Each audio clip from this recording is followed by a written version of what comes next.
leyendo en la página de Facebook de Alejandro Daniel Limanovich, Construir puentes de fraternidad. Claro, el Gran Encuentro es un programa que está designado como embajador de la paz. Y esto que escribe Apolonio Carvalho Nascimento y que lo publica Alejandro, es bueno, dice puentes en lugar de barreras, ¿no? Hay varios abismos que nos separan, la indiferencia, el odio, el rencor, la incomprensión. El amor es capaz de superar esos abismos y construir puentes, ¿m? Ser promotores de fraternidad, construir puentes.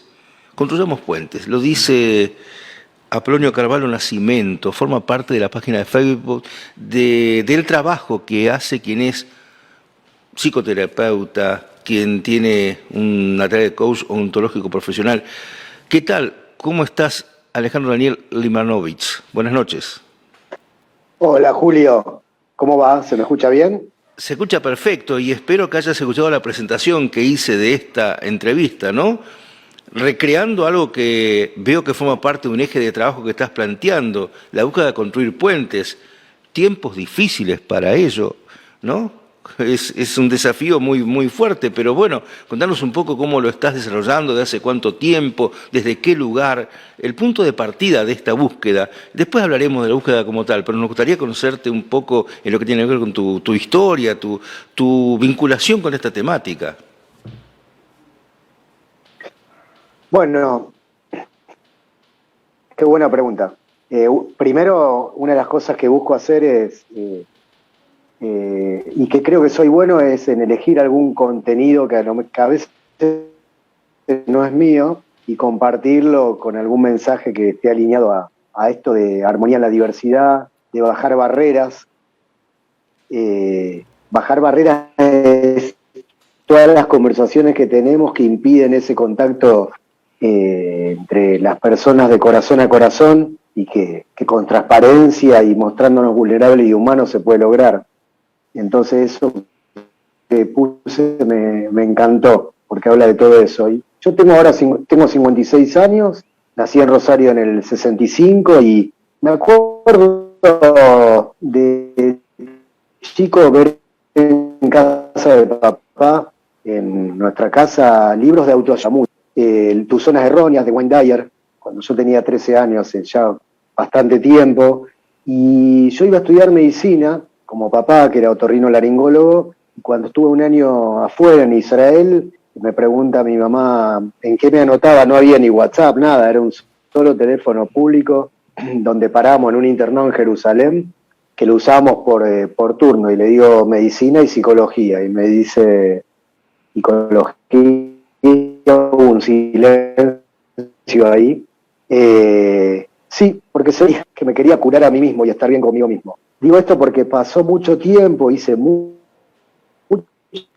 cosas hasta que logré, no hace tanto, estar muy fortalecido en mi amor propio, en mi transparencia, en mi vulnerabilidad, en el sentido no de frágil, sino de mostrarme humano, lo que necesito, conectar con los demás, volverme empático, y fue algo como que perseveré y perseguí casi toda la vida. Así que, nada, creo que estoy en un buen momento. Las dificultades están, la grieta está, pero hay que crear puentes, hay que buscar diálogos, y eso es realmente un desafío muy fuerte, al cual hoy lo estás recorriendo. ¿De qué modo? Esperemos que... Sí. Ahí te escuchamos bien. ¿Me escuchan bien ahora? Sí, ahora sí, perfecto, perfecto. Vos sabés, Julio, que me permito agregar algo al currículum. Yo milito políticamente hace 40 años. Bien. Y se ve que, soy presidente de un partido vecinal, distrital, que se llama Rosarinos Progresistas Independientes, que tiene aprobación provisoria y faltan algunas afiliaciones para la definitiva. Ya he tenido experiencia electoral, incluso he integrado en el 2017 la lista del actual intendente Pablo Hapkin en Rosario, era el último, éramos candidato 13, y la verdad que veo que la gestión local, para mi opinión, es muy mala, pero tiene que ver con esta cuestión de, a veces la palabra vacía de la promesa, y esto lo digo desde el coaching ontológico, y por eso está este divorcio entre la lo que Milei, acá sí coincido, hablar de la casta política y el pueblo, porque se promete mucho.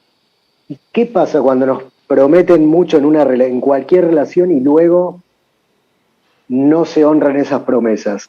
Y viene como un disgusto, una frustración, y sobre todo, si la persona que hizo la promesa no tiene esa humildad de decir, me equivoqué, pensaba y mis expectativas que tenía con muy buenas intenciones era que iba a pasar determinada cosa y que yo iba a honrar esta promesa. Voy a pensar cómo reparar este error, voy a ver cómo rediseño de acá en adelante lo que tengo intenciones de hacer. Que bueno, yo veo mucha contradicción entre el decir, el pensar y el hacer, que eso es lo que se llama en el coaching o en psicología la integridad, la coherencia, y creo que ahí hay una gran patinada y se levantan puentes que luego se tornan ya muros difíciles de atravesar y unas barreras tan altas que se pierde la transparencia, la empatía con el otro, la vulnerabilidad que empezamos a hablar antes, que no es debilidad, no es fragilidad, sino es simplemente ser humano y hablar de corazón a corazón. Creo que los políticos que en Argentina no han hablado de corazón a corazón han sido las personas que uno respeta, que uno las quiere, y me parece que hay mucho marketing, mucha palabra armada que después no se coincide con lo que pasa en la realidad, y bueno, los resultados también están a la vista. 3 de cada 4 chicos en Argentina no tienen para nutrirse bien en nuestro país, se van muchos recursos hacia el exterior. Un claro ejemplo, no es para esta nota, pero justo lo escuché al intendente y me tenté. Está bien, no, lo que pasa es que está muy bueno hablar de estos temas, que realmente es un enfoque que es imposible no transitarlo ni recorrerlo.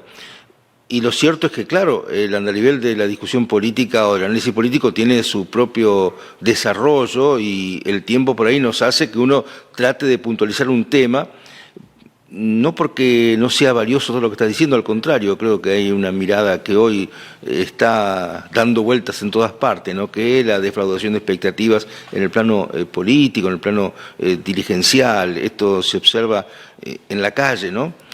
Pero bueno, en lo que hace al tema puentes, construir puentes en lo que es la cuestión del diálogo interpersonal, es un poco lo que habíamos focalizado para encuadrar esta charla, Sí. y en ese sentido veo que hay una linda reflexión, ¿no? O una buena pregunta que era ¿cómo no morir en el intento? Porque a veces uno se encuentra en diálogos donde es tal el nivel de respuesta agresiva que uno se puede tener que de pronto se puede entrar una dinámica, un círculo vicioso. Aún así, ¿no? En esas circunstancias, en esos contextos, vale la pena intentar siempre la búsqueda de diálogo, la búsqueda de la empatía. Bueno, la pregunta era, ¿se puede no morir en el intento? ¿Cómo se hace? Sí, por supuesto. Si uno tiene el compromiso al respeto del otro, como un legítimo otro, decía un biólogo muy famoso y muy bueno, falleció Humberto Maturana, si uno va con ese respeto, con entender que cada uno hace lo mejor que puede en el momento en que está y que es un ser humano que es legítimo y válido lo que plantea, y yo no soy ni inferior ni superior, entonces partiendo de esa base yo puedo escuchar a la otra persona teniendo esa perspectiva de que aunque no esté de acuerdo en algunos puntos, lo voy a respetar.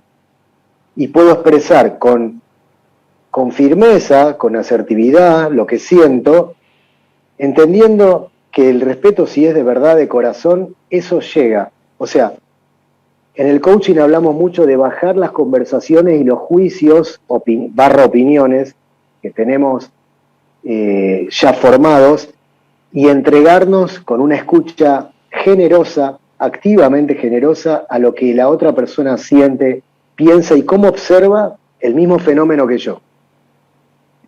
Entonces, si yo lo hago de ese lugar, con el compromiso de empatizar con la otra persona, y empatizar significa que la otra persona tiene las mismas necesidades que yo y que todos los demás seres humanos de apoyo, de respeto, de inclusión, de pertenencia.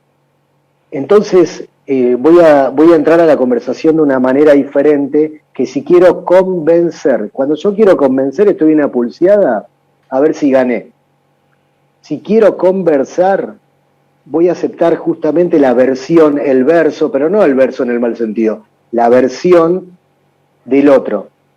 Entonces, a veces, ¿qué se practica? o sea, a veces es preferible preservar la relación antes que buscar tener la razón, ¿no? Sí, hay un dicho que dice, más vale ser feliz que tener razón, y hay veces que yo puedo mirar a alguien que está muy rígido en su punto de vista y que quiere ganar y a toda costa y quiere imponer y convencer, y a lo mejor en esos momentos es mejor la retirada en el sentido de un silencio compasivo, de entender que la otra persona, bueno, está en una batalla que los tiene agarrado en ese momento, asentir con la cabeza, tragar saliva y no entrar en un intercambio violento o agresivo, de también entrar en esa pulseada que ¿en qué termina? Y termina en una pelea, termina en gritos, en escándalos, como vemos en muchos momentos. Entonces a veces hay que en una pelea saber retirarse a tiempo antes que la lava del volcán interno salga por todos lados y hagamos un desastre. Eso es una actitud, ¿no? Saber retirarse a tiempo, evitar la confrontación. Sí. Hay también formas de preguntar, formas de interrogar, formas de generarle al que está en esa actitud de imponer sus razones algún grado de reelaboración de suposiciones. ¿Hay alguna metodología en particular que sugerís? Sí, yo sugiero entrenarnos, y si nos sale mejor, en detectar qué hay atrás a veces de un insulto, de una etiqueta, sos esto, sos una porquería, o de una protesta, y que nos digan todo, a ver, ¿qué hay atrás de todo ese palabrerío, esa etiqueta que nos están insultando a veces de arriba abajo, para detectar alguna necesidad? A veces la otra persona solamente quiere que comprendamos, que es una necesidad que tenemos los seres humanos, su punto de vista, que entendamos de mínima qué quiere decir, y no que lo tapemos con nuestras respuestas, porque hay veces que antes que nos terminen de dar una opinión ya estamos dando la nuestra y pisamos la del otro. Eso es bastante violento para mi entender. Hay que dejar terminar, captar lo que la otra persona está diciendo, por más que nos profiera un insulto, y no estoy hablando de que dejarnos poner la otra mejilla, no se trata de eso. Se trata de en una conversación tener esa habilidad de detectar a ver qué está necesitando. Capaz que necesita un abrazo, capaz que tiene un dolor adentro que si uno lo entiende, poder traducir ese dolor. Y es muy interesante, yo recomiendo que lean y busquen en YouTube al psicólogo que ya falleció, pero creó la comunicación no violenta, Marshall Rosenberg, que ese psicólogo se embarraba, iba a Medio Oriente, se reunía con pandillas, hablando de violencia, donde había muertos entre sí, y buscaba qué había detrás, cómo tender esos puentes para que se llegue a un entendimiento, cómo pedir un perdón, cómo lograr empatizar con la otra parte, y lo lograba, y lo hacía muy bien. Y él cuenta en un momento que fue a Medio Oriente y que sabían que era estadounidense y le dijeron de todo, y él, lejos de ponerse a defender, empezó a decir, entonces ustedes querrían que Estados Unidos se comporte de tal o cual manera. A ver, detectar la necesidad, conversar, y también ser asertivo en el sentido de, si uno no está de acuerdo, decirlo, y si se pone muy espeso te retirás, porque claro, este hombre, Marshall Rosenberg, hablaba de algo, ahora te redondeo esto, que es el uso protector de la fuerza. Tampoco es cuestión de dejarnos matar, ¿viste? Claro. Sí. La sonrisa, los gestos, ¿ayudan, distienden? La sonrisa es un gran abridor de puertas, de puentes y de puertas. Aunque estés caracúlico, como decía Portal en la década del 90, no me acuerdo cuándo tenía el programa, hablaba del caracúlico. Primero, que para vos mismo sonreír le mandás una señal al cerebro de que está todo bien. Y segundo, empiecen a probar la sonrisa cuando entran a un local, cuando los va a atender un mozo, cuando empiezan a conversar. Eso al otro le da una muy buena señal y, como vuelvo a repetir, abre muchas puertas. Justamente Ravi Shankar, que es el líder del arte de vivir, recién vengo a hacer respiración y meditación ahí, cuando habla del secreto de las relaciones y cómo estar bien con uno mismo y con los demás, habla en todo el tiempo de mantener esa sonrisa, y si es de adentro, del corazón, mejor, porque la gente lo nota, que tenés buena vibración, si los respetás. Empieza un diálogo de otra manera que si vos ya entrás con los tapones de punta, a este le voy a ganar la discusión, a este lo tengo que destruir. Medio hablaban de Milei, como a veces se expresa Milei, que resulta chocante, por lo menos para mí, esta cuestión de comunicarse, que a mí no me termina de cerrar, ¿no?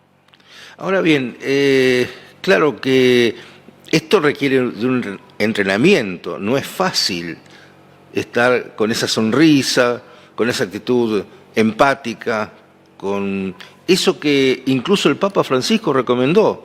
Recuerdo muy bien cuando él dijo ante un grupo de jóvenes que le preguntaban y que él charlaba sobre distintos temas, el Papa a la vez le preguntó a ese grupo qué pensaban del diálogo y cómo entendían el diálogo. Entonces le dijeron que el diálogo era hablar con otro. Y el Papa Francisco, con una enorme lucidez, dijo, no, el diálogo empieza con la oreja, no con la palabra, empieza con la oreja, escuchando al otro. Bueno, la verdad es que eso es sabiduría, eso lo tiene el Papa. ¿Cómo hacemos? ¿Hay que entrenarse para llegar a ese punto? ¿Hay una metodología? ¿Estás trabajando con qué recursos para fortalecer ese camino? Sí, hay que entrenarse, y me hiciste acordar con lo de el Papa, que el Buda, si se fijan, el Buda, que está en las estatuitas por todos lados, tiene las orejas largas, porque Cierto. escuchaba de verdad. Oír, eso es cuando vos oís algo y no estás escuchando. Oís ruido porque biológicamente va a oír. Escuchar atentamente y generosamente, y entrenarse a través de eso. Yo doy talleres de comunicación no violenta con muchas prácticas de cómo lograr esa comunicación empática, asertiva, compasiva con los demás. Y después hay un montón de ofertas en el mercado que prometen un entrenamiento en el coaching también, a través de la comunicación productiva. Y sobre todo, no sé, yo respiro, medito también, eso agiliza mucho mi intuición. Hay un curso que recomiendo, que se hace online también, dentro del arte de vivir, donde hay ejercicios, no los voy a quemar porque no es la idea, donde solamente tenés que escuchar y te tenés que morder. Y te vas entrenando, y te vas entrenando, y te vas entrenando. Y hay veces que hay personas que ya están en un nivel alto de comunicarse así, y otras nos ha costado un poquito, y hemos tenido que entrenar estas habilidades que, por suerte, el capítulo dentro de la psicología que se llama habilidades sociales se entrena. Eso es muy bueno, y tenemos que estar agradecidos a esta ciencia que es la psicología, o el coaching también, como disciplina, que nos brindan la posibilidad de, si queremos mejorar, queremos estar mejor con nosotros mismos y con los demás, y tender puentes y bajar barreras con los demás, lo podemos hacer, y podemos ir a una vida que realmente la celebremos, como se dice en las barras de Access, que es otra terapia, y que la vivamos con facilidad, con gozo y con gloria. Alejandro, Así suena. Sí, ¿cómo hace la gente para comunicarse contigo? Bueno, en las redes, Alejandro Daniel Itmanovich, ahí van a encontrar varias. Pueden ir al de psicoterapeuta, que es la que ustedes buscaron, sino al 3415-80-4414, WhatsApp o Telegram. A mí me encanta recibir mensajes. Soy muy sociable, me encanta conectar y acompañar a otros a ser mejores, como yo encontré que me acompañaron a mí y busqué. Así que así me pueden buscar. Bueno, un gusto grande habernos contactado contigo, y por supuesto con un tema que realmente es muy interesante, más en estos tiempos, ¿no? Donde hay tantas dificultades de comunicación, tantas grietas que algunos buscan profundizar. Y bueno, aquí en este diálogo hemos querido construir puentes, y ojalá haya sido un aporte, una ladrillito más para un puente, que es la búsqueda que en estos tiempos, aún con más razón, hay que ir desarrollando. Desafío difícil. Muchas gracias, Alejandro, por esta comunicación, hasta cualquier otra oportunidad. Gracias, Julio. La verdad que me encantó hablar de este tema. Lo celebro mucho, muy agradecido y honrado. Igualmente. Muchas gracias, Alejandro. Estuvimos en contacto entonces desde Rosario con Alejandro.